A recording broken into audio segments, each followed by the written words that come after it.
Fala moçada, bem-vindos de novo ao meu canal. Hoje vamos falar sobre transformações gasosas de gases ideais. Vamos lá. Primeiramente, vamos falar aqui do que é um gás ideal, né? Bom, todo gás, quando ele está submetido a temperatura alta e sobre pressão baixa, ele tende a se comportar da mesma forma. A gente chama ele então de gás ideal, tá? Gás ideal é uma aproximação, galera. É uma forma de você tratar o gás de forma mais simplificada, né? Nesse tipo de tratamento, você trata as colisões entre as partículas de um gás como colisões elásticas, né? Você considera que toda a energia do gás é energia cinética e se considera que as partículas do gás elas têm volume desprezível, né? Elas são pontuais, tá? A gente tem como exemplo de gás ideal os gases da nossa atmosfera, por exemplo, né? Então, estudar as transformações que os gases podem sofrer se torna uma coisa interessante para a gente aplicar no nosso dia a dia, né? Aqui eu tenho um aplicativozinho chama FET, né? Que para mostrar aqui sobre transformações gasosas, eu tenho aqui um gás ideal. Esse gás ideal aqui ele está confinado em um recipiente, né? Que tem uma graduação ali, então eu posso medir variações do volume desse recipiente. Olha, eu posso variar o volume do recipiente. Eu posso injetar calor ou resfriar o gás ali dentro, e ali eu tenho um termômetro para marcar a temperatura, né, desse gás. Eu teria um barômetro também para medir a pressão que o gás está exercendo sobre o recipiente, porque quando as partículas colidem com o recipiente, elas fazem uma força, né, sobre o recipiente, força sobre a área, a gente sabe que é pressão. Então, as partículas exercem uma pressão ali sobre o recipiente também. A gente pode medir tanto o volume quanto a temperatura, quanto a pressão ali das partículas sobre o recipiente, certo? E ali a gente pode fazer altos experimentos para a gente ver como que se comporta um gás, né? Foi isso que foi feito experimentalmente, mas de verdade, né? Não com simulador, para estudar os gases e transformações gasosas, certo?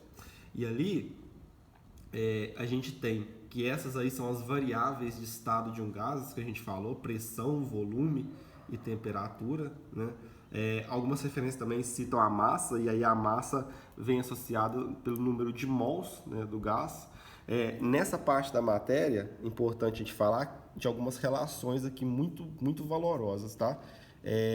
A pressão que a gente vai determinar pela letra P, ela pode ser medida em Pascal. Pascal é a mesma coisa que Newton por metro quadrado, né? Essa aqui é a unidade do Sistema Internacional de Medidas para pressão, né? Ou pode ser medida em ATM também. A relação de conversão, que a gente pode fazer uma regrinha de 3, né? Ou substituir direto, é que um ATM é 1 vezes 10 elevado a 5 Pascal, tá? O volume, né, representado pela letra V, a gente vai trabalhar com ele ou centímetro cúbico, ou em metro cúbico, ou em litro, né? A conversão de metro cúbico para centímetro cúbico aqui, ó, é feita facilmente, tá? Se a gente quiser passar de metro cúbico para centímetro cúbico, basta a gente pegar o nosso número e multiplicar ele por 10 elevado a 6. Xuxa um 10 elevado a 6 ali que vai dar certo. Passa de metro cúbico para centímetro cúbico. Para fazer o caminho contrário, é só você dividir por 10 elevado a 6. Ou seja, você multiplicar por 10 elevado a menos 6. Aí você converte entre centímetro cúbico e metro cúbico, tá? Tem a relação também de que 1 metro cúbico é 1000 litros, beleza? A temperatura representada pela letra T, aqui nessa parte que é a introdução à termodinâmica, daqui para frente, ela é só medida em Kelvin. Todos os estudos aqui foram feitos com a temperatura T medida na escala Kelvin. Os exercícios, na maior parte dos casos, vão te dar a temperatura em Celsius. Você pegar e passar de Celsius para Kelvin, é só você pegar e somar ali 273 é o seu número, beleza, galera? Bom, vamos lá. Experimentalmente, a gente tem uma equação, né? Essa equação, ela é a equação de Clapeyron. Ela fala assim, ó, que o produto da pressão vezes um volume de um gás, a pressão que o gás exerce sobre um recipiente vezes o volume dele, é igual ao produto do número de mols de gás que contém nesse recipiente vezes uma constante R, essa constante chamada constante universal dos gases ideais, né? constante dos gases ideais, vezes a temperatura, na escala Kelvin, tá? E o número de mols, ele pode ser medido pela razão entre a massa de gás no recipiente dividido pela massa molar ali, ó, a massa de 1 mol daquele gás ali, tá? Dessa equação aqui, gente, essa equação ela é importantíssima, ela é muito geral e dá para a gente prever o comportamento de muitos gases mediante a mudanças de pressão, volume e temperatura. A gente vai fazer isso muito daqui para frente. Dessa equação, a gente pode chegar em outra equação também muito importante, tá? Muito, muito geral. Que é o seguinte, a gente pode pegar esse t que está multiplicando o lado direito da equação, da igualdade, né? E a gente passar para o outro lado da igualdade dividindo. Fica dessa forma aqui, ó, PV dividido por T igual a NR. Mas nas transformações que a gente vai ver, mudou pressão, mudou volume, mudou temperatura, não importa. Esse número aqui, esse produto dividido pela temperatura, vai ser igual a NR, que é o número de mols do gás que não vai estar mudando mediante a transformação, vezes uma constante que não muda. Então esse número é constante. Então qualquer que seja o produto de pressão, volume, dividido por qualquer que seja a temperatura, se eu pegar essa grandeza aqui, ó, ela vai ser sempre constante. Então, isso aqui no estado inicial do gás, mesmo que ele se transformar para um outro estado de pressão, volume e temperatura diferentes, vai ser igual a esse mesmo produto aqui, só que no estado final, tá?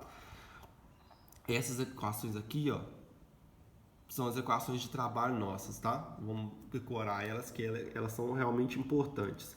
Vamos exemplificar tudo que a gente falou agora num exemplinho aqui. Vamos lá, questão da UFLA. A respiração é um processo metabólico no qual há liberação de energia e formação de ATP, considerando-se uma série de reações entre elementos básicos da alimentação e o oxigênio.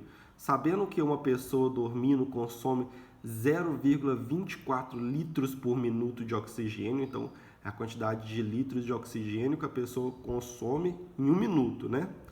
E o oxigênio ali vai ser um gás ideal.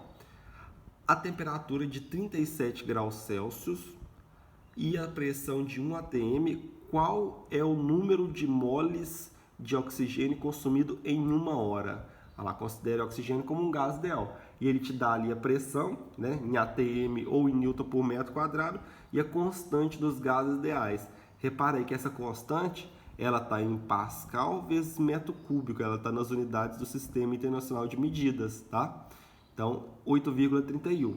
Então, quer saber o número de mols? Vamos lá então, presta atenção. A gente pode pegar a nossa equação ali, ó, dos gases ideais. A pressão vezes volume é igual ao número de mols vezes constante dos gases ideais vezes temperatura. Para a gente saber o número de mols, a gente precisa saber todos esses outros caras aqui, ó. A gente sabe a temperatura, né, 37 graus Celsius, mas tem que passar para Kelvin. Então, a gente soma 273, vai dar 310 kelvins, né? A gente sabe a pressão também, é 1 vezes 10 elevado a 5 newton por metro quadrado. Então, a gente sabe a temperatura, sabe a constante, sabe a pressão. A gente tem que saber o volume ali do gás, né? A gente não tem o volume do gás ao certo. A gente sabe que ele consome 0,24 litros em 1 minuto, né? Então, em 60 minutos, ele vai consumir X quantidade ali, X volume em litros, né? A gente multiplica cruzado, olha, X vezes 1, X é igual a 0,24 vezes 60, vai dar 14,4, né?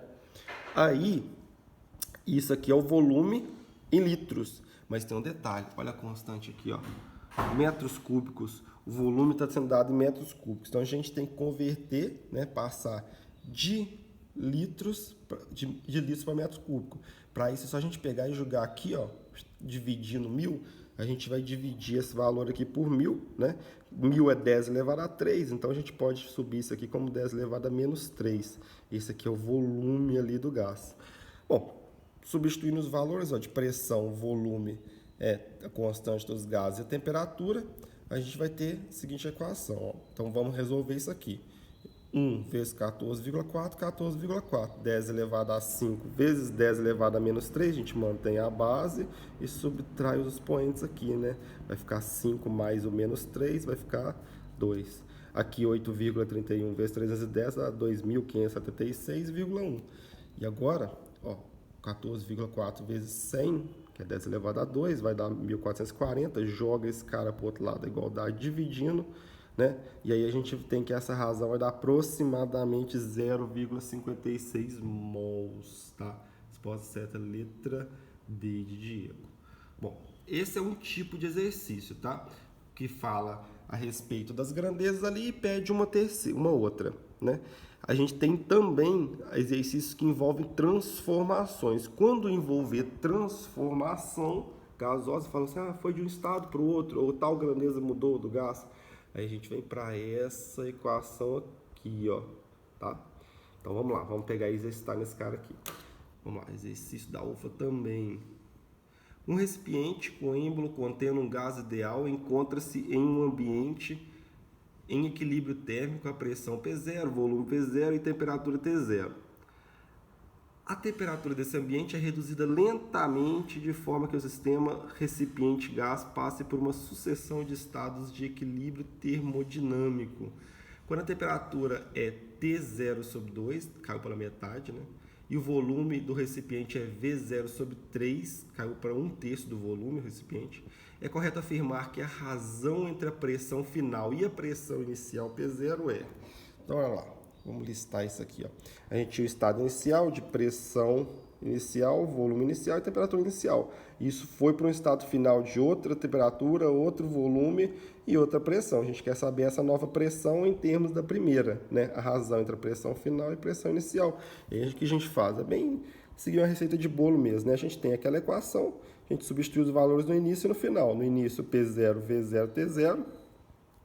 No final, P, V0 sobre 3 e T0 sobre 2, né? E aí agora a gente resolve essa equação. Olha, tem P0 dos dois lados... Não, desculpa, tem T0 nos dois lados da igualdade? Então a gente pode simplificar. Tem V0 nos dois lados da igualdade? Olha, então pode simplificar também. Então o que vai ficar aqui? Ó? Nesse lado da igualdade vai ficar P0, no outro vai ficar P vezes 1/3, vai ficar P sobre 3, dividido por 1/2, né? Como é que eu resolvo isso aqui? Eu mantenho a primeira fração, multiplico pelo inverso da segunda, né? 2 sobre 1. E eu multiplico numerador vezes numerador e denominador vezes denominador. Vai ficar 2P sobre 3, né? Bom, então P0 é igual a 2P sobre 3.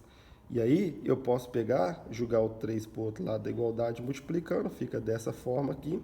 E agora, olha, eu quero P sobre P0, né? A razão entre P e P0, a pressão final e pressão inicial. Então eu posso passar esse P0 para o outro lado da igualdade dividindo. Olha, vai ficar P sobre P0 e passo 2 para o outro lado da igualdade também, está dividindo, está multiplicando, ele vai dividindo, e aí vai ficar 3 sobre 2, né? Então, a razão da pressão final em relação à pressão inicial é 3 sobre 2, e isso dá 1/2, né? Resposta letra B de bola.